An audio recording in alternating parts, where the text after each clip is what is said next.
I think it's just going to get weirder and weirder and weirder, and finally it's going to be so weird that people are going to have to talk about how weird it is.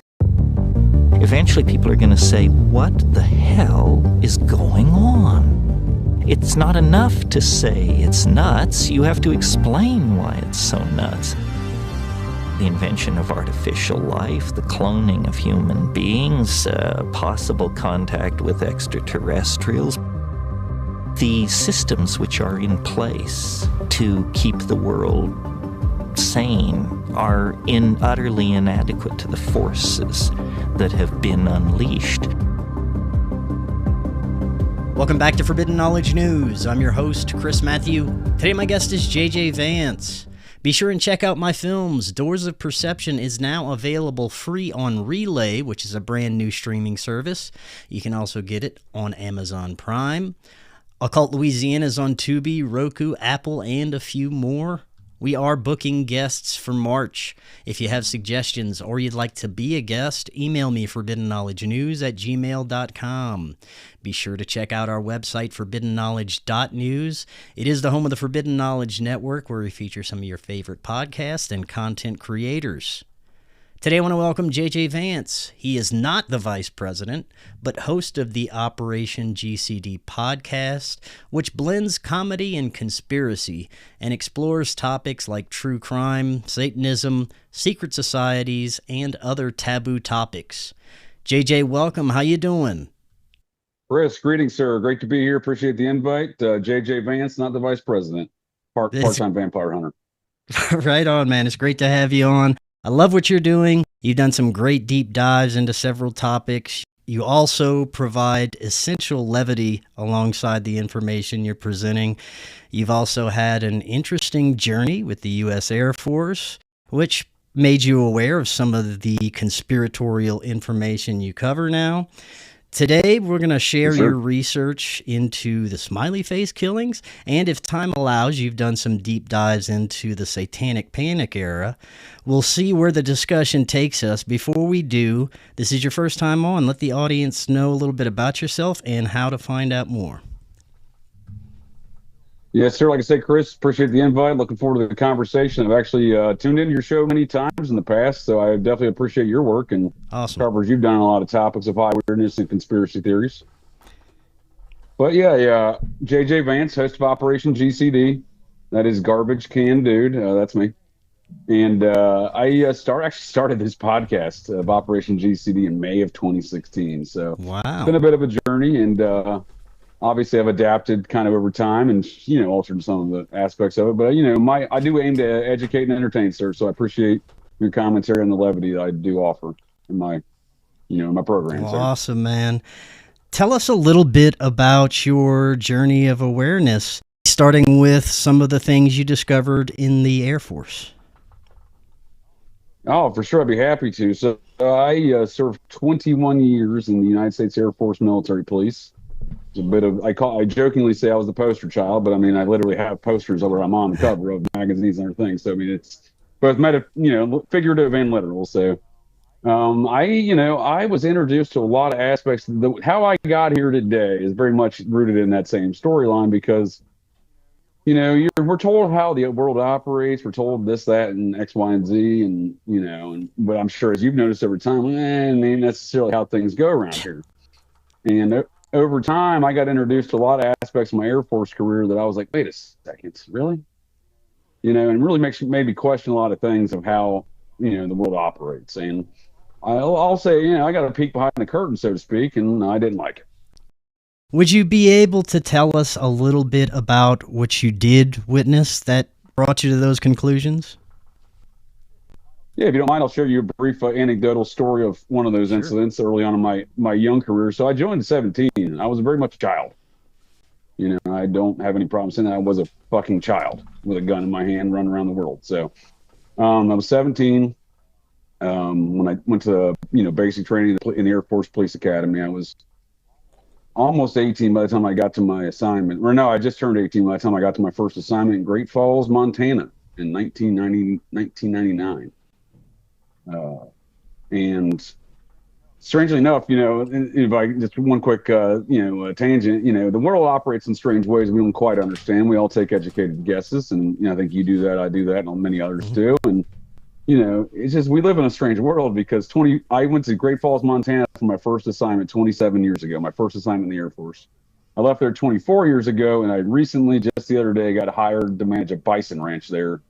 So 24 years ago, if you told me I was coming back there, I'd have laughed in your face. Yeah. But that's how the world, that's kind of how the universe operates, I guess.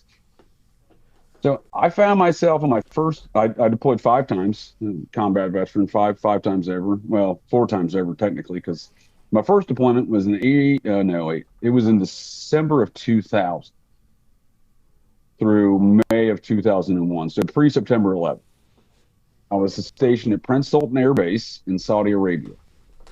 And at the time, Osama bin Laden was in the news, even though it was before September 11th. This is even before Bill Cooper's infamous Hour of the Time radio program in June of 2001, where he warned everybody, your government is going to do a domestic terror event and blame it on Osama bin Laden. He did that 3 months prior to 9/11.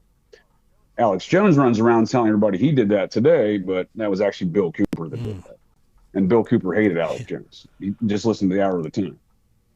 And so I'm aware of bin Laden. We had the whole Yemeni incident. We had the Dar es Salaam embassy bombings in Africa, et cetera, right? That was blamed on it. This is what got Osama bin Laden as the #1 most wanted man on the FBI most wanted list prior to September 11th, 2001. As a result of that, I was aware of the name. I was aware of those circumstances. And I'm stationed at a base where every building on the base in Prince Sultan Air Base was built by the bin Laden group. Wow. So as a young airman, I'm asking a lot of questions of my officers and ranking NCOs, and they're all just like, kid, go shut up on color. You know what I mean? Yeah. So, because I'm saying, like, how is it the family of the #1 most wanted man on the FBI's list is literally built all of our buildings here, bud? Yeah. It seems like it seemed like a legitimate question. I didn't get legitimate. I was concerned. I was a security military police guy. I was concerned. That was my duty. And I got a lot of go shut up and cut. I'm like, that don't seem like the right response, guys. Right. But I wasn't in any position, wasn't in any position really. You take a lot of orders. So if you don't take orders, they got away with dealing with dissenters. But you're giving away a lot of freedoms and liberties by joining the military. It's very similar to prison in many respects. Yeah. So while assigned there on that base, after these incidents are going on, and I come back into we had a decent base. We had an in-ground pool. We had a Burger King. So I'd lived in a tent on other assignments. Yeah. You know what I mean, in the Middle East. But this one, was fairly well established, fairly well fortified. Pardon me. And I come back in. We have like these little buildings, like four like dorm room style rooms, like a day room and like a bathroom and stuff. Like those were our quarters, right? So two of the dudes in my building with the 4 rooms, they work day shift, and the rest of us work night shift. So I'm coming in one morning from work, and 2 of the dudes that work day shift are in the day room watching TV, like CNN, right? And they're like, hey man, you just got off shift. CNN saying that we bombed people last night. I'm like, but I was on that flight line all night last night. Not a damn plane moved. But here I'm watching on CNN, they're talking about planes in Saudi Arabia. We are the only base for the planes in Saudi Arabia at the time, bombing stuff. I'm like, dude, not a plane moved on that flight line all night last night. So yeah, I quickly realized the shit you see on the news ain't real. How do you feel about the state of society? What is unfolding with the left-right division? How far we've come since 2020, the awareness of people. It seems like people were starting to become aware of the corruption, check out of it, and then a couple of years ago, the new round of high-impact events and propaganda comes through, and now we seem more divided than ever. At least they'd like to portray that we are. It's difficult to discern what's real nowadays, but how do you feel about everything? Well, you're spot on. I agree with your assessment there. I think a lot of folks started noticing too much. So you had to ramp up PSYOP season and all those nonsense. I see a lot of the hallmarks of a color revolution being played out here in America today, funded and financed by the same folks who've done it in other nations. And I'm not just talking about intelligence agencies.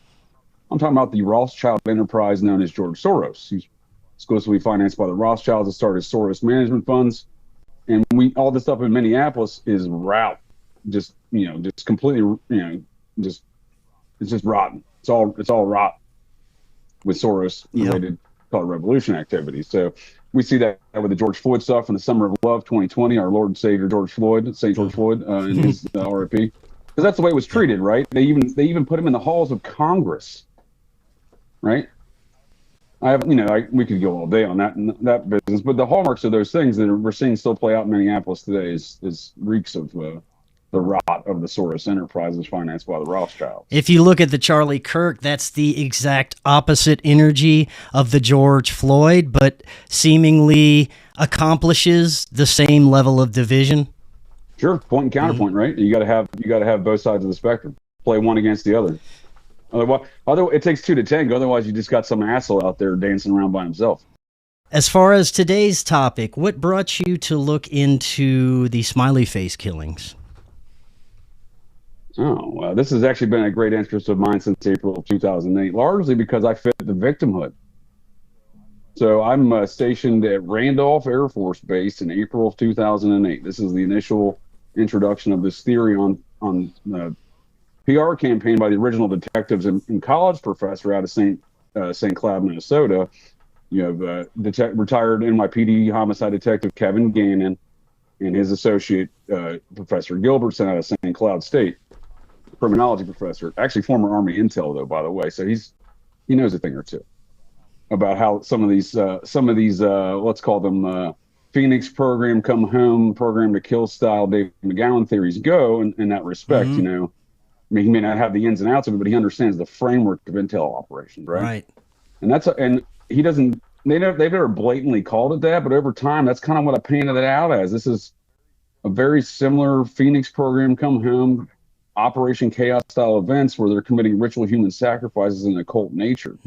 That is the nature of the Smiley face killings. Young men are being stalked, murdered, and left, presumably drowned is the appearance of the crime. However, the actual forensics and the science of it do not comport with the drowning conclusions. So, not to mention, a lot of times they are found with high volumes of alcohol, but also GHB. And if you don't test for GHB, which most coroners and medical examiners do not, unless it's uniquely requested, then you'll never detect it. Now, Kevin Gannon and Gilbertson have gone to these families and paid for second autopsies for these families, even had now deceased RIP. There are certain men I do respect the man's work. Cyril Wecht. Unlike my comment on George Floyd's RIP, Cyril Wecht was a great man. He was an attorney and a pathologist. You don't see that very often. Someone has a law degree and a medical license degree. But he is an infamous pathologist who determined the numerous cases of these smiley face killer victims were indeed homicide. I can give you some examples of that later. But April of 2008, I'm stationed at Randolph Air Force Base. At the military police headquarters unit there for that command. I come out of my hole in the basement for 5 minutes to get some air. And I see that we had a TV in the little kind of waiting area up in the main office.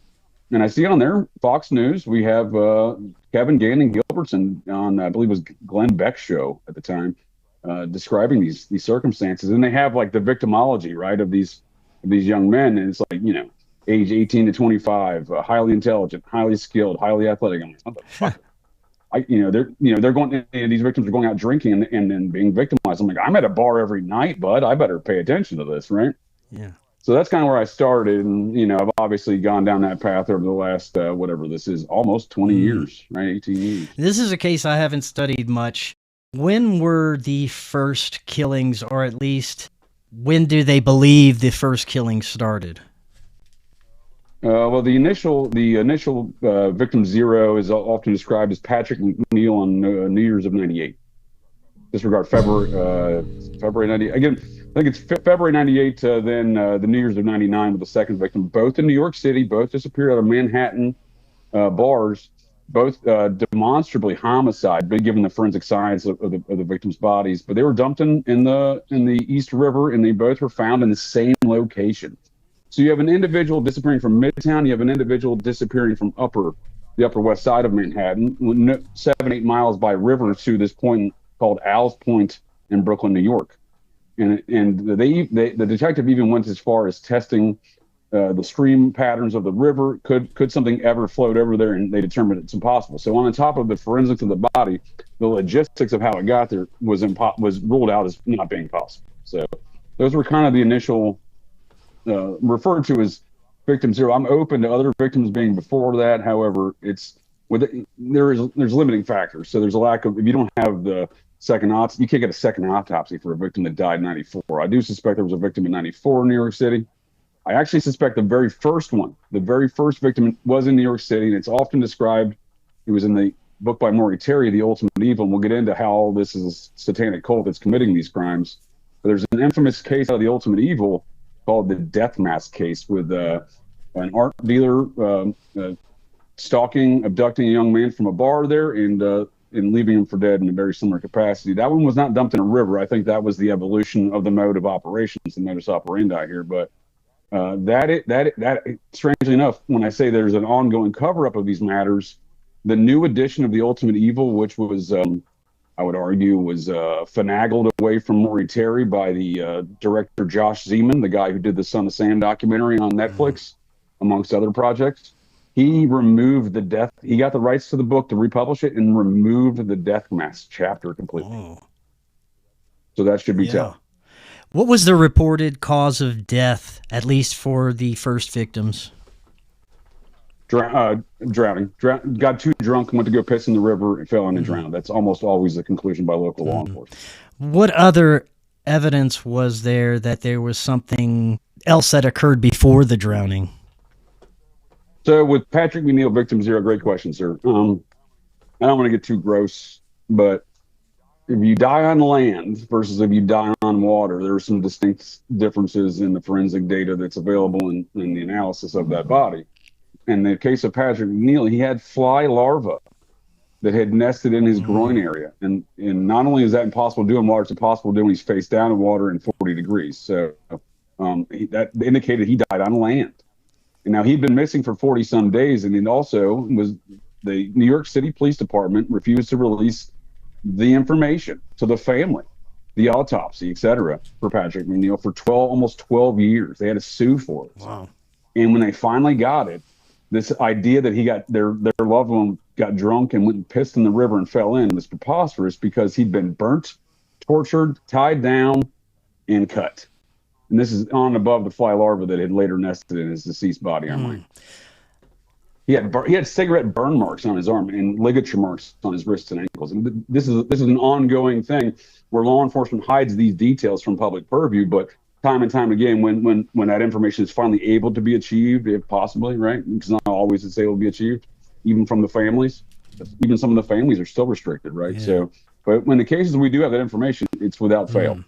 Here's another example. March of 2017, Dakota James, Pittsburgh, Pennsylvania.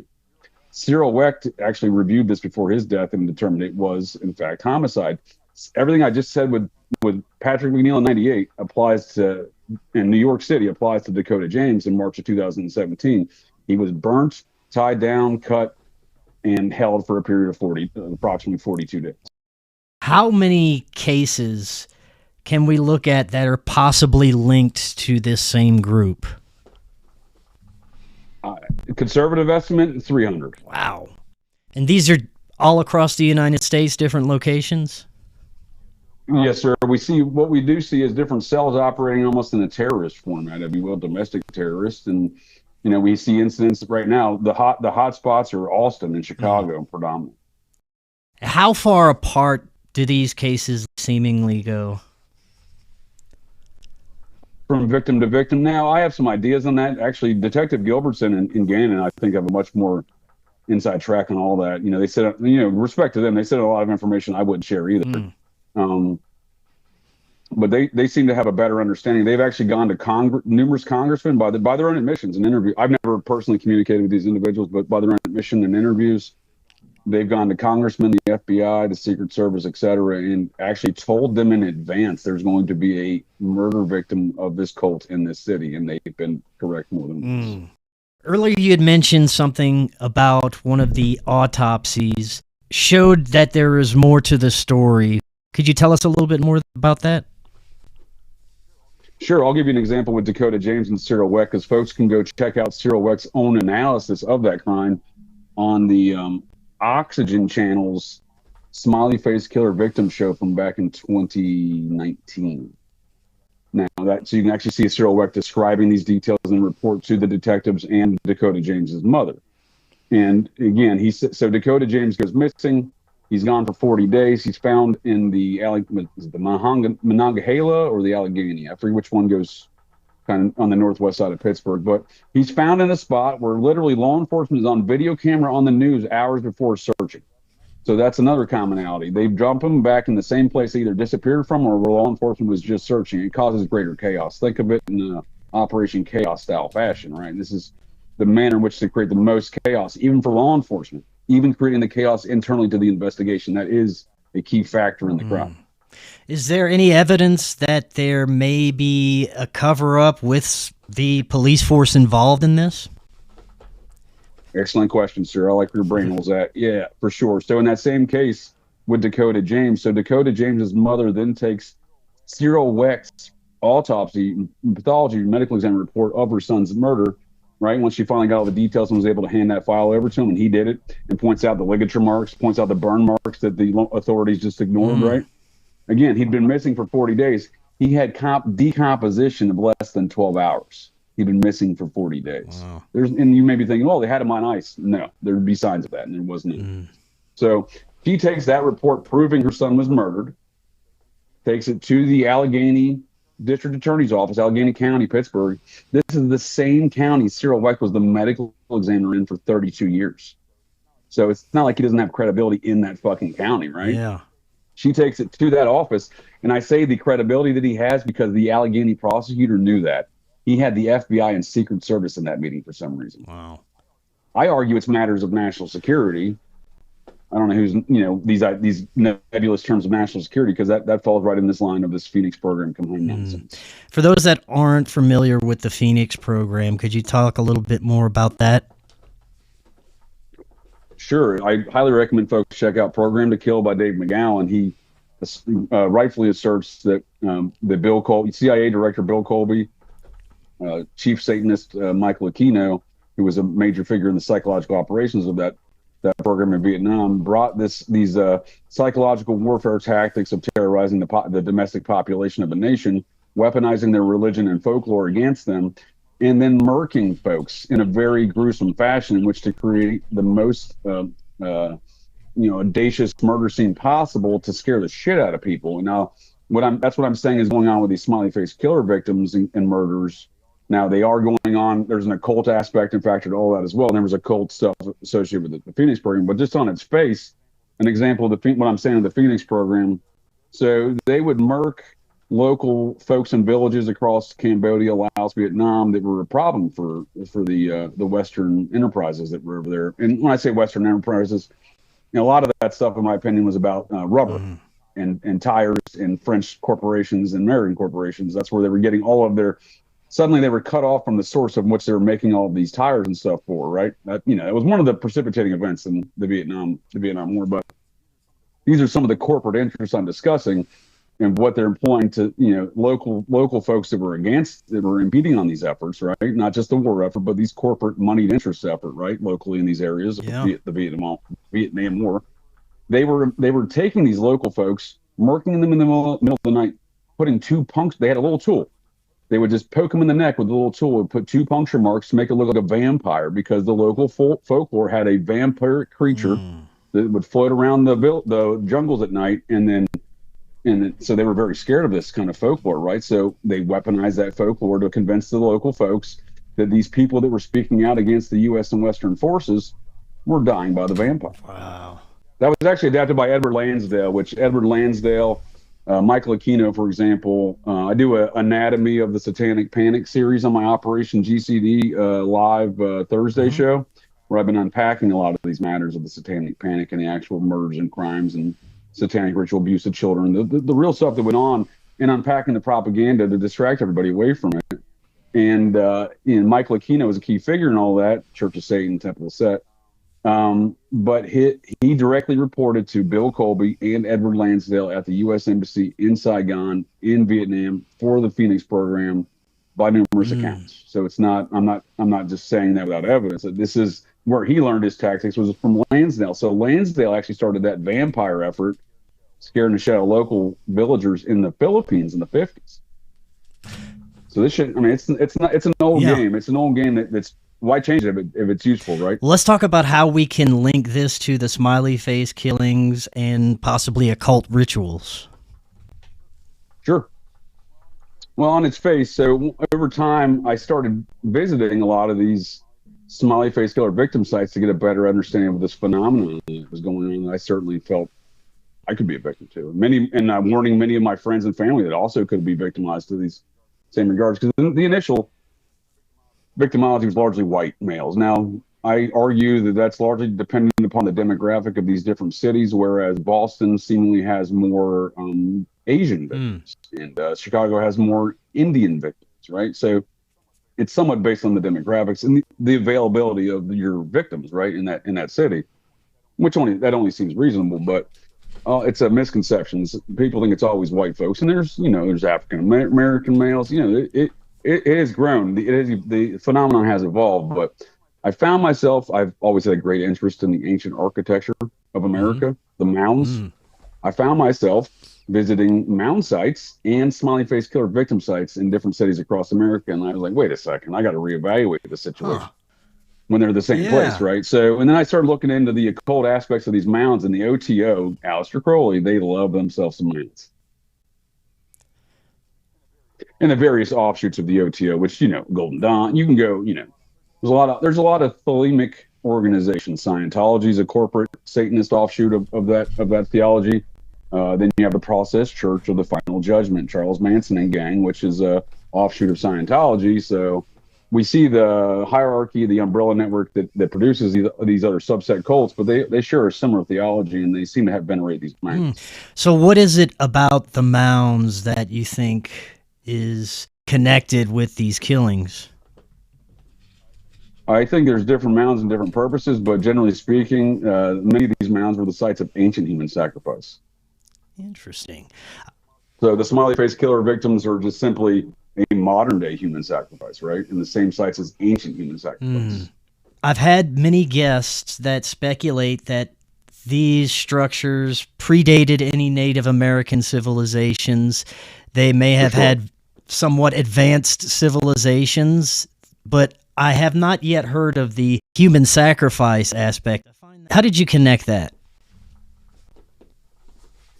Yeah, I was just looking more into these mounds. So America was started on mounds. The secret society that started America, the Society of Cincinnati, George Washington and all of his officers, they love these mounds. The reason why we have maps of these mounds is because these men went out and mapped these mounds as their first order of business in America.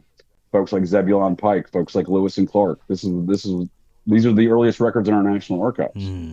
So here's a great example of answer your question, Chris. In the epicenter of all that stuff, I'll bring it in with one smiley face killer victim, and it speaks to the cover up. It speaks to the cover up.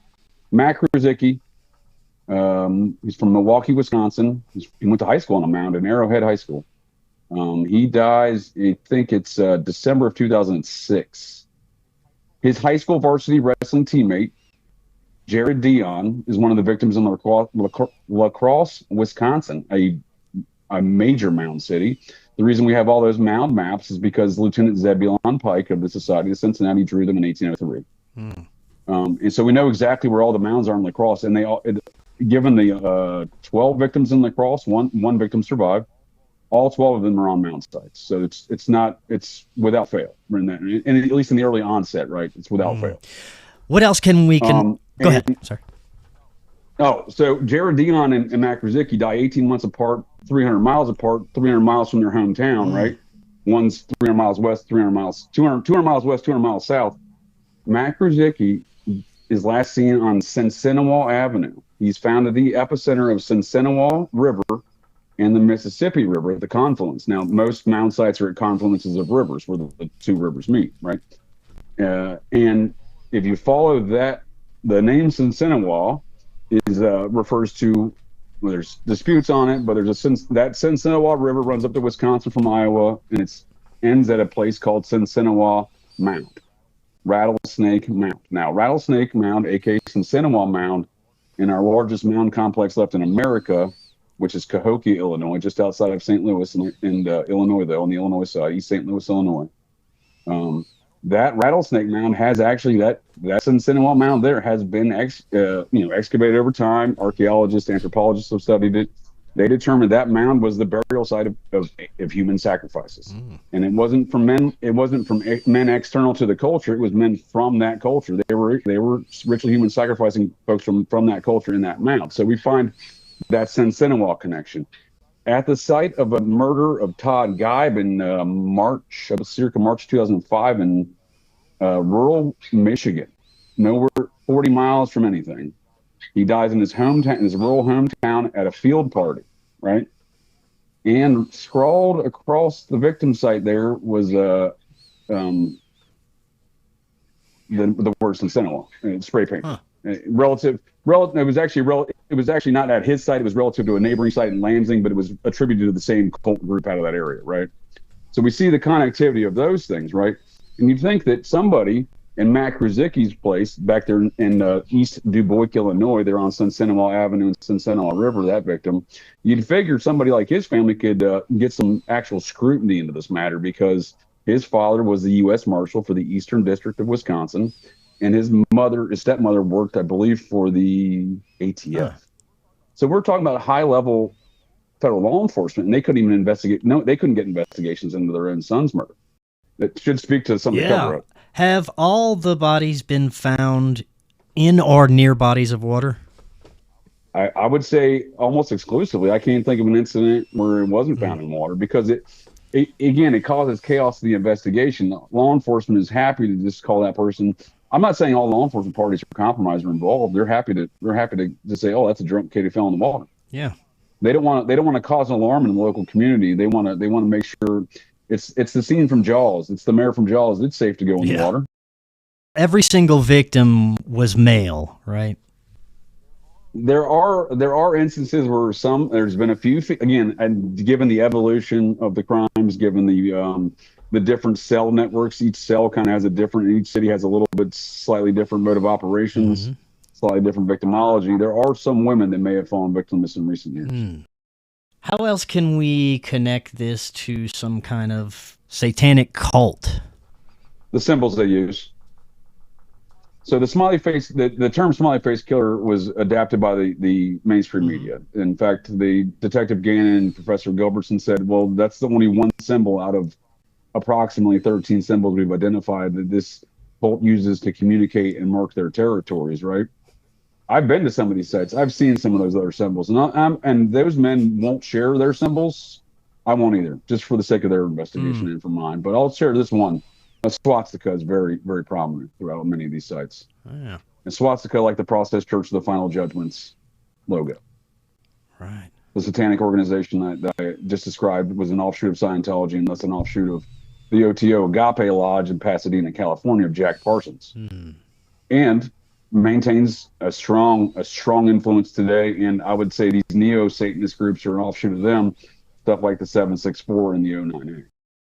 Have you done any dives into possible links with astrological signs and moon phases or any other type of ritualistic aspects? I have, and there are. It's not exclusive, and it's not the exception, but I'm also not going to call it the rule yet either. But there's some there. Right on. So, to be fair, I'm not an occultist. I've been learning. So when I say there's some there, I have a rudimentary understanding of a lot of these occult practices and principles, and I'm learning over time, over these last 18 years. You could have asked me 10 years ago, and I wouldn't have told you anything about Satanism or occult relative to these crimes. But that's where I'm at today.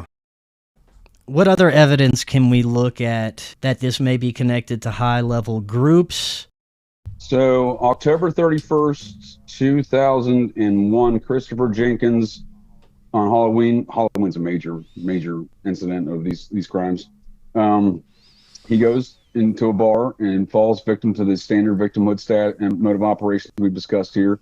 He's then later found, I think it's 21 days later, in the river there in Minneapolis. and his maternal uncle was not a special agent in charge of a office of the FBI, a regional director of the FBI. And that man was finally able to get his nephew's murder declared a homicide, along with his sister, the Christopher Jenkins' mother.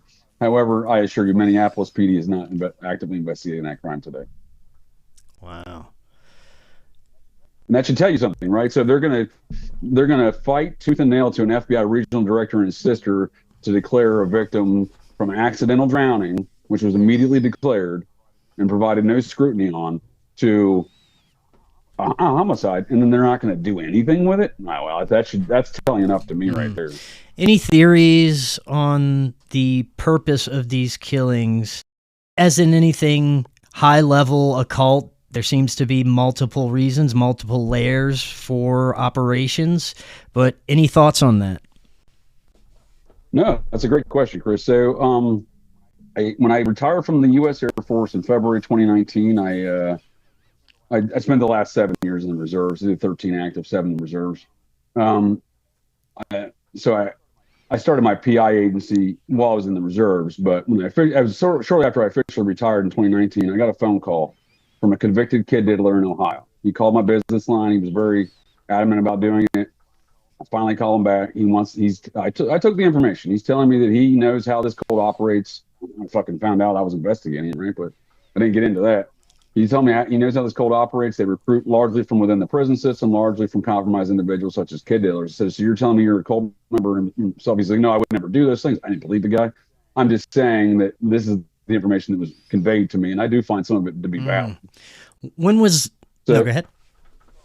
Oh, but to speak to, there's the occult there's the esoteric and the exoteric aspects of these crimes. The exoteric is the Operation Chaos Phoenix Program Come Home style angle of scaring the shit out of the population by weaponizing the folklores and religions against them, right?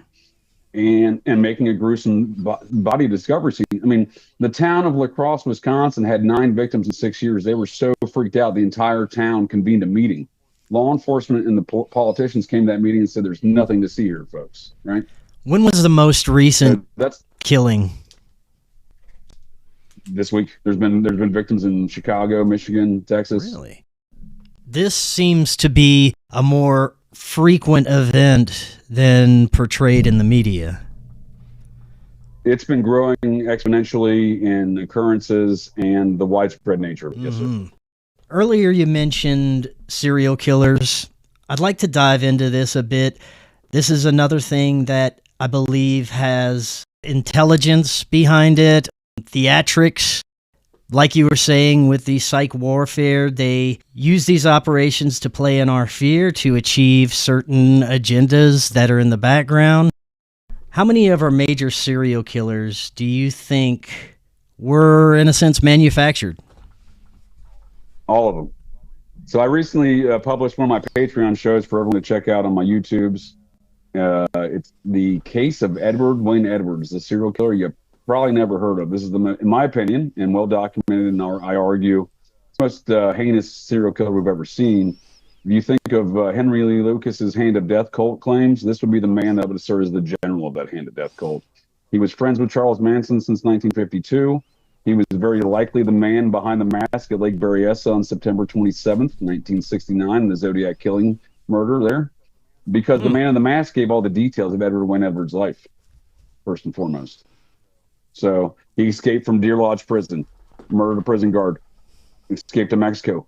Ed Edwards did all of these things when he became the #1 most wanted man in America from November of 1958 to January of 1960. Right on.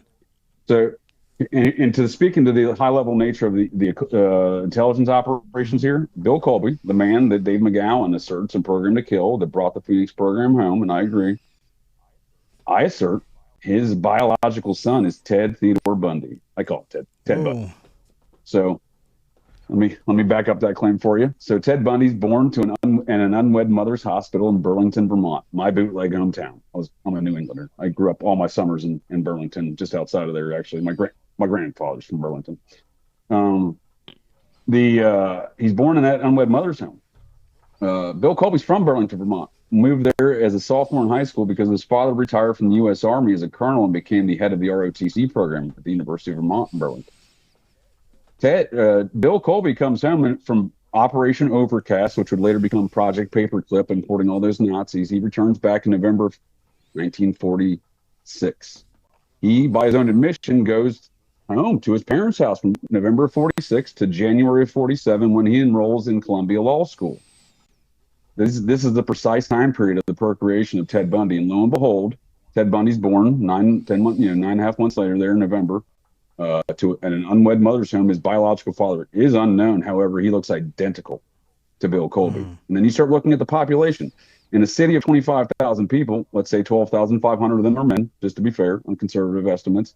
Let's add to that, half of those men are of an age group in which, 18 to 25 or so, an age group you would presume Ted Bundy's mother would be having sexual relations with. Now we're talking less than 6,000 men, So out of those 6,000 men, how many of them look just like, Ted's dad? Well, I tell you, Bill Colby was there. He looks just like Ted Bundy, or Ted Bundy looks just like him. Wow, that's so interesting. Wouldn't that be weird? The man that brought him home is perhaps one of the most prolific individuals in this enterprise is his biological son. It would also provide context to Ted Bundy's law career, his meteoric rise in politics. He was the Washington State, one of their delegates to the 1968 RNC convention for Nelson Rockefeller's presidential campaign. In 1970, he was the assistant and the driver to the RNC's gubernatorial candidate for Washington State. Shit. So this would give context to the meteoric rise he had in politics as a young man as well. Would you say most of these serial killers have family connections with high-level military or intelligence? I would. I think that's oftentimes how they get recruited. To be full disclosure, and I have no connections to these kind of higher level regards, but I'm saying if you have the proper blood in your system, this is how you get recruited. Charles Manson and I are both Maynard McCoys from Pikeville, Kentucky. My Vances are from Logan County. Pikeville's right across the river. That's where my grandmother Vance is from. She's a double Maynard McCoy. McCoy's is in the Hatfield of McCoys. Now, the Hatfields are Vances, so I'm actually a Hatfield and a McCoy. As far as Charles Manson, how much do you think he was actually involved with the murders, involved with the CIA? What were the real circumstances behind this as far as your research? I think Vincent Bugliosi came in to shitcoat the operation. He has a lot of sex cult activities in his life. If you look at his personal activities in life, the LA prosecutor who prosecuted that case. In work of Ed Sanders, he was their contemporary at the time. He documents the process connections of Charles Manson. So the process, in my assertion, is a joint MI6 CIA operation. For example, Robert de Grimston's folks, British intelligence, his associate Timothy Wiley's folks, British intelligence. Timothy Wiley's wife is the daughter of a hereditary member of that secret society that started America. It's a modern-day knighthood, the Society of Cincinnati. They passed down membership from the original members through the paternal bloodline. A man by the name of, this is his nickname, Satan, wasn't his birth name, Satan Astor, as in the Astor family, Drayton. He was a descendant of Colonel Drayton from the South Carolina chapter of the Society of Cincinnati. His daughter marries Timothy Wiley. Well, that's strange. That's not the only kind of secret society deep connection we have in that environment.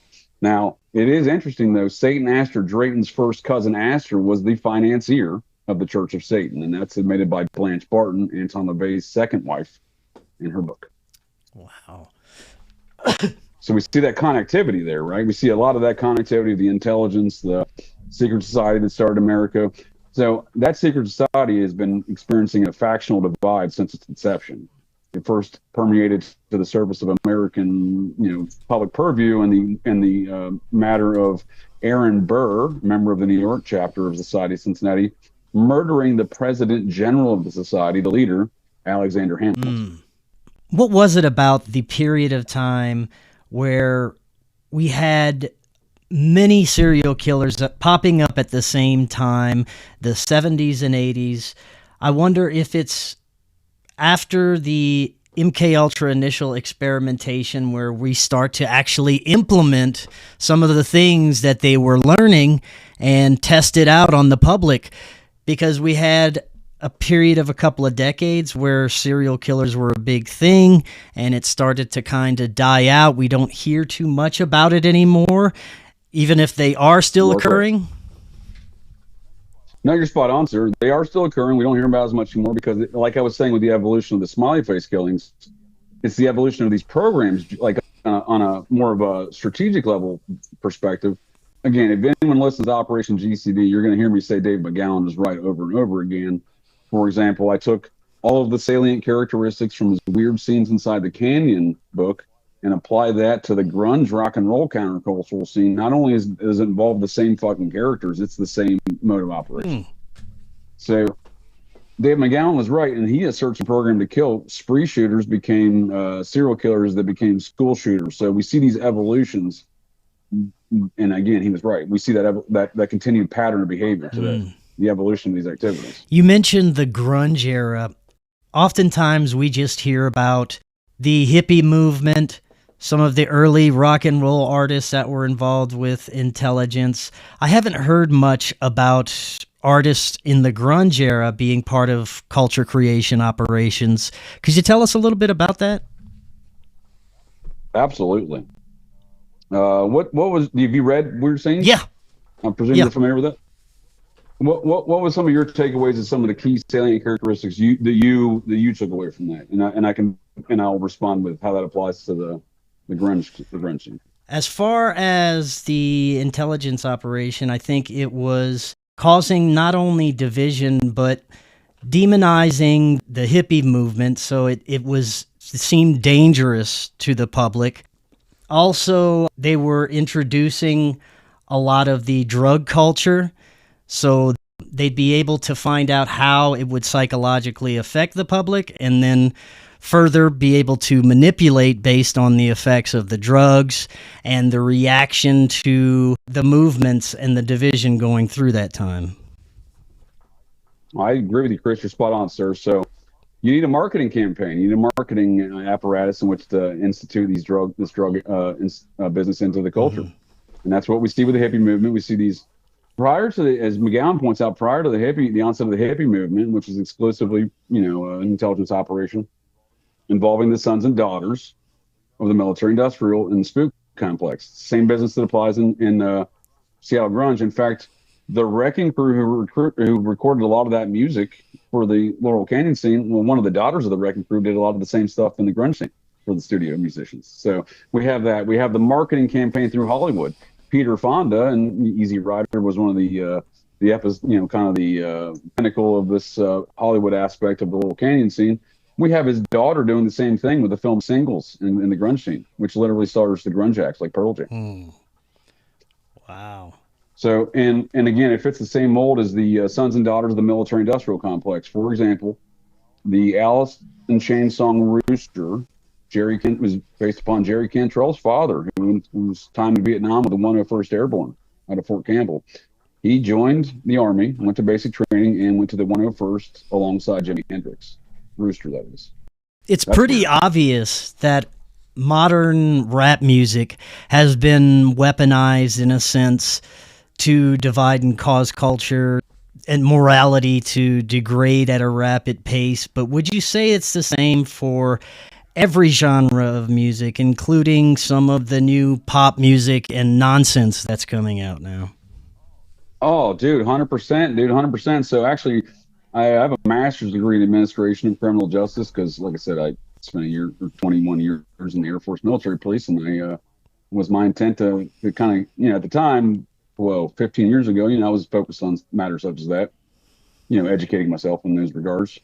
And I actually did a project in my master's program where I mapped out the early onset of gangster rap and the Whack and Hunt private prison system. And the two graphs they go like this together. You know what I mean? So it's when you start back, I'm a very visual person. When I start putting these things, I map things out. I make graphs. I put on spreadsheets just so I can understand things. And it's a very clear image. Going back to serial killers briefly, there's some that speculate even Jeffrey Dahmer may have been involved with some kind of intelligence, or at the least part of a MK Ultra program. What are your thoughts on that? Yeah, I totally agree. Again, Dave McGowan is right. So how does a 17-year-old Jeffrey Dahmer on a senior class trip to Washington, D.C. call the vice president and say, "Hey, vice president, I'm not the vice president. hey, Vice President, my high school class, I'm going to come visit you in your office. Is that cool? And they're like, yeah, come on down there, Jeff. Now, on that note, also, that's, I mean, if anyone can provide any, I've never found any kind of context to make that make sense. Dave McGowan's right. Uh, would you believe that one of John Wayne Gacy's victims and Jeffrey Dahmer's victims were abducted from the same gay club in Milwaukee? Oh, really? Would you believe that one of the victims of John Wayne Gacy was abducted from a 16-year-old boy was abducted from a bus station? He was the stepbrother of Paul Bonacci of the Franklin scandal issues. All of these Muppets know each other. Wow. And his mother and father, both Society of the Cincinnati families. Just saying. Yeah. Wow, that's crazy.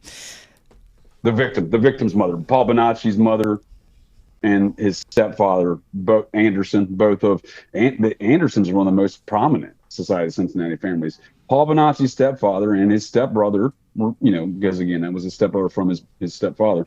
That young man was victimized by that 16-year-old boy. Anderson was victimized by John Wayne Gacy from a bus station in Chicago. Well, I assert he may have been the next hereditary member in that bloodline of the Society of Cincinnati. So it seems like Paul Bonacci's stepfather was a hereditary member.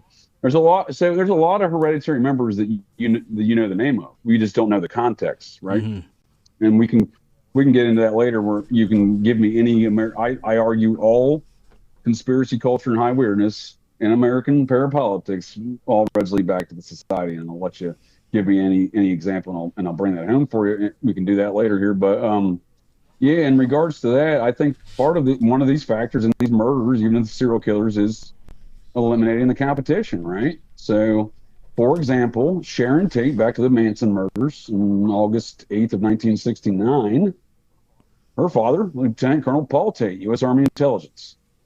His third great grandfather, a Lieutenant Jesse Tate of the Virginia chapter of the Society of the Cincinnati. The young 8.5 unborn baby in Sharon Tate's belly was in all likely probability, the next hereditary member in that bloodline for Paul Tate, who is since deceased and has never passed on his membership and bloodline. He has no male descendants, not even through his daughter's kids, right? So in that regard, I think some of it is eliminating the competition in the secret society warfare. You just mentioned that most of the insanity, high-impact events, conspiracies can be traced back to the Society of Cincinnati. Could you talk a little bit more about that? 100%. Absolutely, sir. September 27, 1969, brought back to Edward Wynne Edwards, Lake Berryessa, the man behind the mask of the Zodiac killings. Again, by that point in time, Ed and Charlie knew each other for 17 years. They met at the Chillicothe Reformatory, a place I argue, and there seems to be documentation, MK Ultra programs existed at. So in 52, Ed shows up. 6 months later, Charlie Manson shows up. Ed departs there 12 months later for a different institution, and then in comes Otis Toole, right? So, and then 10 years after that at the Chillicothe Reformatory, you get a man by the name of Thomas Eugene Creech, who's now sitting on death row. They've attempted to execute him numerous times in Idaho and failed. Thomas Eugene Creech was an early member of the Church of Satan by Michael Aquino's own admittance in his own autobiography in 1969 at the Black House in San Francisco. And then he went on a murder spree and robbery spree in the Pacific Northwest. He did a murder and robbery spree in 69, the same murder and robbery, same pattern of behavior as Edward Wynne Edwards 10 years prior. And lo and behold, they come from the same place, Chillicothe Reformatory, down to the point where Ed in 1959 marries a 17-year-old girl in Idaho Falls, Idaho. And in 1969, Thomas Eugene Creech marries a 17-year-old girl in Idaho Falls, Idaho. Now, I don't have the evidence that Thomas Eugene Creech had some Operation Chaos CIA credentials, but I have that evidence for Ed. Ed was issued credentials under the name of Dr. James Garfield Langley. These Muppets at Langley are not very creative, are they? James Garfield like the president and Langley like their headquarters. He was arrested numerous times with those credentials. How did he keep getting them reissued? Right? Yeah. So I'm not saying any of those characters in Society of Cincinnati. I'm saying they employ a team of assassins, a hand of death cult style operation to do their biddings of these secret societies. And Brian Hartnell, who died in the Zodiac killing, or who survived the Zodiac killings, my apologies, in Lake Berryessa, his mother was a walker. She Her father was Walker. His second great-grandfather was Colonel Benjamin Walker of the New York chapter of the Society of Cincinnati, a personal friend of George Washington. And I argue that since Brian Hartnell's grandfather had no sons, and the only son that his daughter had was Brian, well, Brian Hartnell's alive today, and I argue he's the hereditary member of the Society of Cincinnati. Last few minutes, let's tie all this together with the Satanic Panic era. I'm pretty sure that it has connections with everything we've discussed tonight. I grew up in the 80s, and I remember hearing all about it. I remember some of the hysteria from family members about it. But what can we look at that is some of the most important aspects that most people will never hear about? So everyone says that's a great question. So one of the salient characteristics that I've been unpacking is, again, I'm not trying to reinvent the wheel. I'm taking folks who've done some objective journalism and research in the past, such as Dave McGowan, and then evolving their theories, seeing what pans out, seeing what doesn't. And again, time and time again, many of these, Maury Terry was correct, Dave McGowan was correct, Ed Sanders was correct. I've gotten my hands on the Terry files. I've been to the archives at Princeton to review and copy all of the Ed Sanders files. They were right. They were right. There's a lot of stuff that was never made public, and I'm sure there's a lot of stuff. I know there's a lot of stuff in the Terry files being restricted from public purview today. Back to that Josh Seaman character and his interactions with some of those projects. Not to get too far off base, but I'd say one of the biggest things is the McMartin preschool situation. Now, Ted Gunderson, or Laser Tag Ted as I call him, he did a speech where he claimed he got shot by 2 lasers. I like to roast him about these things. He's an ardent violator of constitutional rights. He used to run COINTELPRO. Why do we believe this man? It's first and foremost. Secondly, he had nothing to do with the McMartin preschool tunnels that he's often credited with. In fact, he infiltrated one of the victims of that McMartin preschool, one of the SRA victims' mothers. He infiltrated her life and lived on her couch. A woman by the name of Jackie McGauley. Folks can check that out. She had never had anything nice to say about Ted. She hired the UCLA archaeological team, she and 2 other parents, to go onto that site and dig. Ted, on the same day, the archaeological team that the lady's house that he'd infiltrated for years, they sent out the archaeological team. Ted takes other parents from the preschool out there with shovels and calls the LA Times. That's Ted Gunderson. And Jackie McGauley would say that for those almost 3 years that he lived on her couch, he spoke with Colonel Michael Aquino every night. This is the same time that Ted Gunderson and Michael Aquino were on the primetime Geraldo Satanic Panic TV special in 1987, acting like their enemies. Didn't the guy that wrote the psych warfare manual with Aquino, doesn't he run Turning Point or involved highly with Turning Point?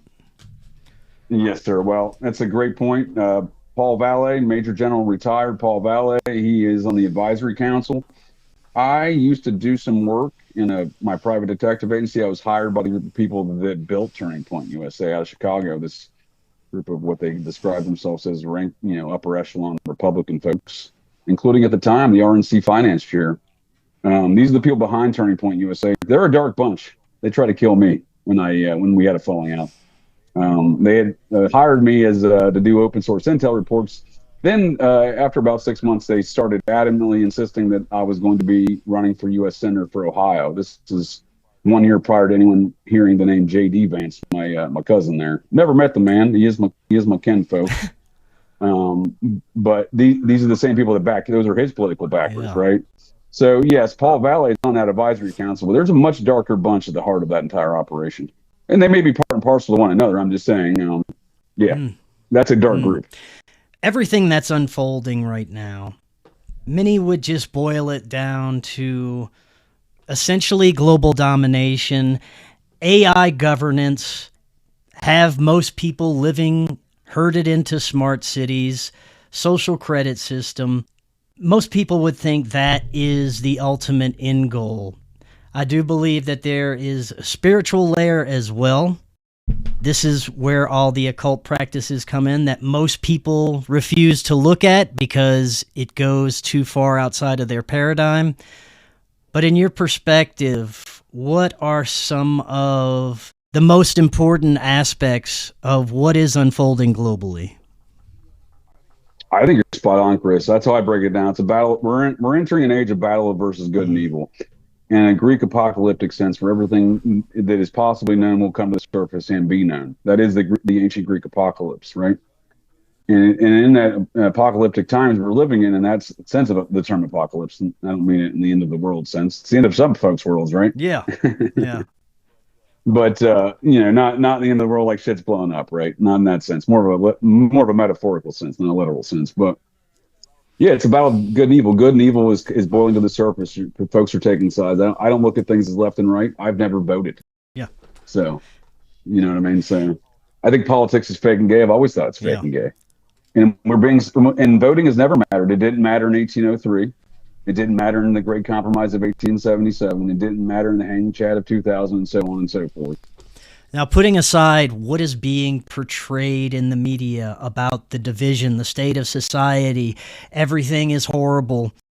With your interactions with your normal people, with the people you talk to on this show, with your everyday communication, do you see that there is hope? Do you see that more people are checking out of those divisive paradigms and starting to become aware?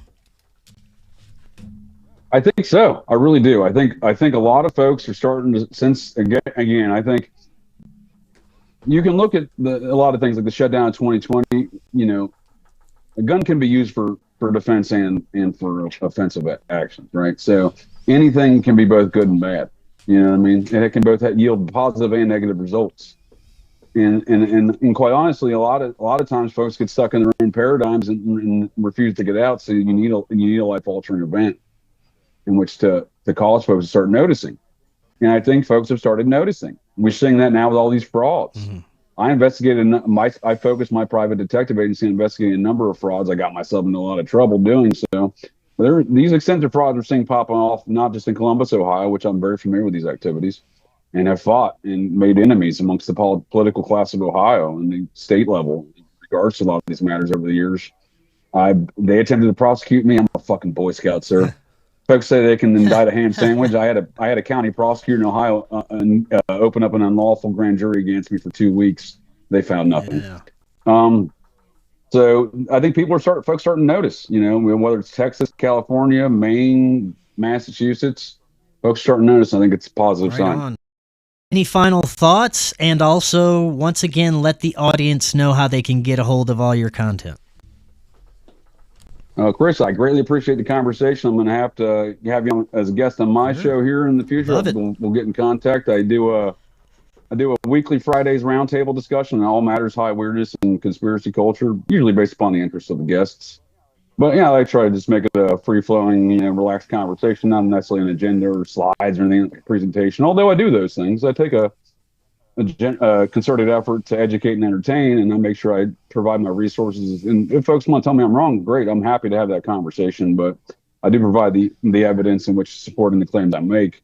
And I do so in Operation GCD Sundays, which is my kind of my life interactions with different incidents of high weirdness and conspiracy culture, whether it's Edwin Edwards, whether it's Nathaniel Bart Jonah, a serial killer from Great Falls, Montana, my new / return hometown, who may or may not have fed me a human meat burger back in the summer of 2000. Oh.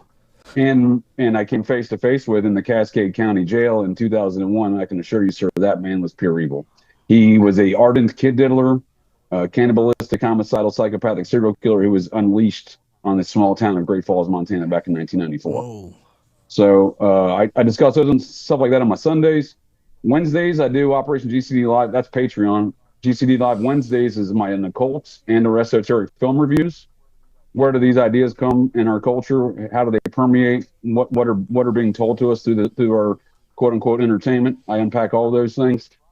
Fridays again is my roundtable. That's another free show I do. But then Operation GCD Thursdays is live. Thursdays is my anatomy of a satanic panic. Awesome, man. I love it. Keep on doing what you're doing. We'll definitely have to do this again. Until next time, everyone, have an excellent evening. We'll talk again tomorrow. Hello, friends. I am so excited to tell you about Independent Media Token. Independent Media Token is a brand new way to show your support for independent media without having to donate a dime. Independent Media Token is a cryptocurrency on the Solana blockchain designed to generate funds to promote and foster the growth of independent content creators, allowing them to engage in their art without having to worry about being demonetized. Through a network of media partners, of which you yourself can become a part of, Independent Media Token's goal is to ensure the powers that be can never cut off all of our areas of funding and censor the only free voices left in the world. Join the movement today. You can pick up Independent Media Token using Phantom Wallet or the Solana wallet of your choice, where you can easily swap your Solana for IMT. Grab some IMT today and remember to always know your team. To learn more, visit independentmediatoken.com or use the link right in the description. If you're looking to start your therapeutic microdosing journey, but don't know where to start, especially when looking for the highest quality ingredients, including nootropics, and what you'd expect from a true microdose capsule, check out our friends at Brainsupreme.